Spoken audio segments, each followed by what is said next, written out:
খেলোয়াড়দের মঙ্গলে পাঠালেও তারা খেলতে যাবে। 2026 টি-20 বিশ্বকাপের ভেন্যু নিয়ে যখন বাংলাদেশ ক্রিকেট বোর্ড এবং ভারতের মধ্যে উত্তেজনা তুঙ্গে, ঠিক তখনই বোমা ফাটালেন অলরাউন্ডার মেহেদী হাসান। ভেন্যু নিয়ে বিসিবি যখন নিরাপত্তার অজুহাত দেখাচ্ছে, তখন দলের ভেতর থেকেই এলো ভিন্ন সুর। তবে কি বোর্ডের সিদ্ধান্তে খুশি নন ক্রিকেটাররা, নাকি পর্দার আড়ালে চলছে অন্য কোনো খেলা? আজকের ভিডিওতে আমরা জানব মেহেদী হাসান ও নাজমুল হোসেন শান্তর সেই বিস্ফোরক মন্তব্যের আসল রহস্য।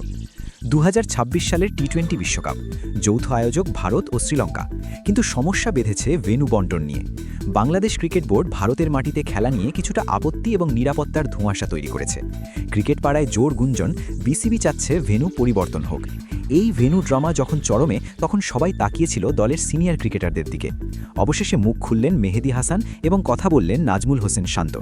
দ্য ডেইলি স্টারকে দেওয়া এক সাক্ষাৎকারে মেহেদী হাসান যা বললেন, তার রীতিমতো বিসিবির কোর্টেই বল ঠেলে দেওয়ার মতো। তিনি সোজাসাপটা জানিয়ে দিলেন, অনিশ্চয়তা তৈরির কাজ ম্যানেজমেন্টের, খেলোয়াড়দের নয়। অনিশ্চয়তা বা ভেন্যু নিয়ে চিন্তা করা ম্যানেজমেন্টের কাজ, কর্মকর্তাদের কাজ। খেলোয়াড়দের কাজ শুধুই খেলা। আপনি যদি খেলোয়াড়দের মঙ্গলে পাঠালেও তারা সেখানে গিয়েই খেলবে। আমার মনে হয় না কোনো খেলোয়াড়ের এই বিষয়ে কোনো সন্দেহ আছে। খেয়াল করুন, মেহেদী কিন্তু ভারতে খেলতে কোনো আপত্তি জানাননি, বরং তার কথায় স্পষ্ট ইঙ্গিত ছিল যে বোর্ড অহেতুক সেফটি ইস্যু বা নিরাপত্তার দোহাই দিয়ে পরিস্থিতি জটিল করছে। মেহেদীর এই মন্তব্য কি বিসিবির বর্তমান অবস্থানের সরাসরি বিরোধিতা নয়?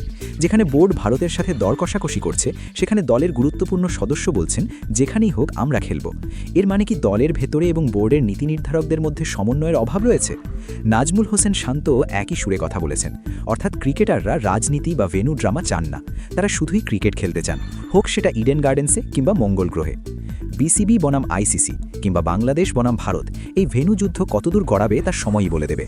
তবে মেহেদী হাসান এটা পরিষ্কার করে দিয়েছেন, মাঠের বাইরের রাজনীতি দিয়ে মাঠের পারফরমেন্সকে তারা প্রভাবিত হতে দেবেন না। এখন দেখার বিষয়, বিসিবি এই মন্তব্যের পর তাদের অবস্থান পরিবর্তন করে কিনা। কিন্তু প্রশ্ন হলো, মেহেদী কি সত্যিই শুধু খেলার কথা বললেন, নাকি বোর্ডের উপর জমে থাকা দীর্ঘদিনের ক্ষোভ থেকেই এমন মন্তব্য? উত্তরের অপেক্ষা কিন্তু থেকেই গেল। সাবস্ক্রাইব করুন এবং কমেন্টে জানান, আপনি কি মেহেদীর সাথে একমত?